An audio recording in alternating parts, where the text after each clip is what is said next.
झूठ बोले कौवा काटे। अनु को बचपन से ही झूठ बोलने की आदत थी और ससुराल में भी उसकी ये आदत गई नहीं थी। वो अब भी अपने फायदे के लिए झूठ बोलने से नहीं कतराती। एक दिन अनु अपनी सास से जाकर ननद की शिकायत करती है। सासू माँ, बीना दीदी ने मेरी साड़ी खराब कर दी, उस पे दूध गिरा दिया, मेरा बहुत नुकसान हो गया। अरे क्यों बीना, मैंने तुझे यही संस्कार दिए हैं क्या? माफी मांग अपनी भाभी से। भाभी, मैंने आपकी साड़ी पर दूध नहीं गिराया है। मैं दूध लेकर जा रही थी और आपने मेरी टांग में टांग अड़ा दी थी, तो मैं दूध लेकर साड़ी पर गिर गई। अरे वाह, एक तो गलती करती हो, ऊपर से इल्जाम भी दूसरों पर। वाह जी वाह। माँ जी, यही है क्या आपके घर के संस्कार? बीना, बहू से माफी मांग। सॉरी भाभी। अरे सॉरी से क्या होगा, साड़ी से होगा, साड़ी के बदले साड़ी। ठीक है बहू, नई साड़ी ले लेना बस। थैंक यू माँ जी, आप ना बहुत अच्छी हो। माँ, भाभी की साड़ी पुरानी हो चुकी थी, उनको नई साड़ी चाहिए थी, इसलिए उन्होंने ये ड्रामा किया, आपको पागल बना दिया माँ। अरे बीना, एक तो गलती करती है, बहू की साड़ी खराब कर दी, ऊपर से बहू की पीठ के पीछे उसकी बुराई कर रही है। मुझे तो भरोसा ही नहीं होता कि तू मेरी बेटी है।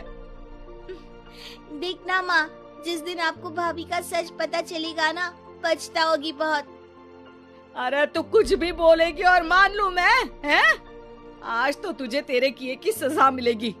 बहू, आज तू आराम कर और बीना करेगी अब से पूरे घर का काम। यहाँ नाक कटवा रही है तो ससुराल जाके पता नहीं क्या करेगी। ठीक है माँ जी, मैं मुंह हाथ धो लेती हूँ, फिर आराम करूंगी। रो रो के पूरा मेकअप खराब हो गया। बीना जल्दी से वहां से चली जाती है और बहू के कमरे में उसकी अलमारी में जाके बैठ जाती है, ताकि उसे पता चले कि भाभी अपने कमरे में करेगी क्या। अनु हाथ मुंह धोकर अपने कमरे में आती है और फोन उठा के सीधे अपने मायके फोन लगा देती है। पता है माँ, आज क्या हुआ?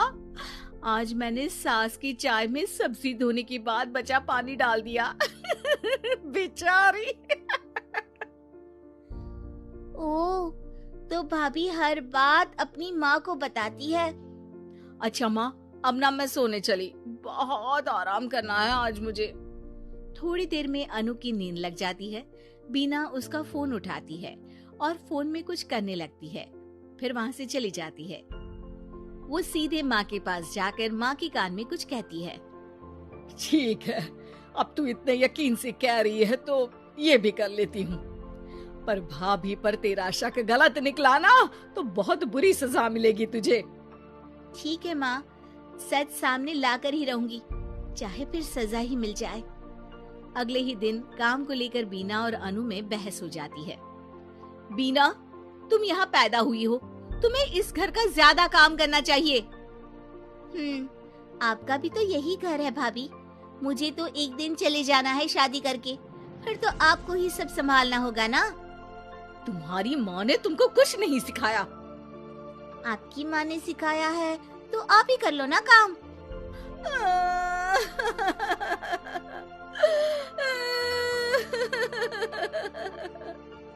अरे रो क्यों रही हो?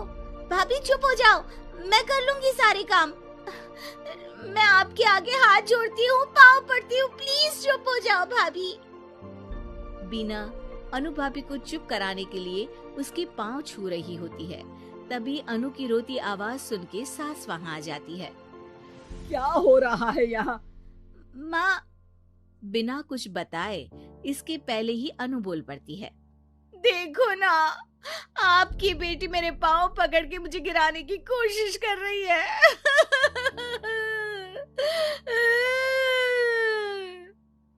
अरे भाभी, ये क्या बोल रही हो? अरे चुप कर बीना, तूने तो बहू के सामने मेरी नाक ही कटवा दी। इसके मायके वालों को जब ये बात पता चलेगी तो क्या होगा? पर भाभी झूठ बोल रही है माँ। मैंने भी देखा, तू उसके पांव पकड़ रही थी। वो तो मैं पाँव पड़ रही थी ताकि भाभी चुप हो जाए। तू ना आज किचन में सोएगी और खाना भी नहीं मिलेगा तुझे। बहुत बदतमीज हो गई है। अनु को लग रहा था कि उसका झूठ सफल रहा, लेकिन बीना का प्लान काफी हद तक आगे बढ़ रहा था। जैसे बीना ने सोचा था, अनु ने अपनी माँ को कॉल किया, लेकिन बीना ने उस दिन अनु के फोन से अपनी माँ का नंबर उसकी माँ के नाम से सेव कर दिया था। बस फोन चालू होते ही अनु ने सच उगलना शुरू कर दिया। वो बेचारी तो मेरे पाँव छू रही थी, लेकिन मैंने बोल दिया कि पाँव पकड़ के गिरा रही है और मेरी बेवकूफ सास मान भी गई है। हाँ हाँ, सास तेरी बेवकूफ तो है जो तेरी बातों में आती रही। माँ जी, आप इतनी जल्दी मेरे मायके कैसे पहुँच गई? बीना और सास अनु के कमरे में आके उसे अपना प्लान बता देती हैं कि कैसे उन्होंने बीना के झूठ को पकड़ लिया। इस बार अनु सास के पांव पकड़ लेती है और माफी मांगती है। ए, पांव छोड़, मुझे गिराएगी क्या?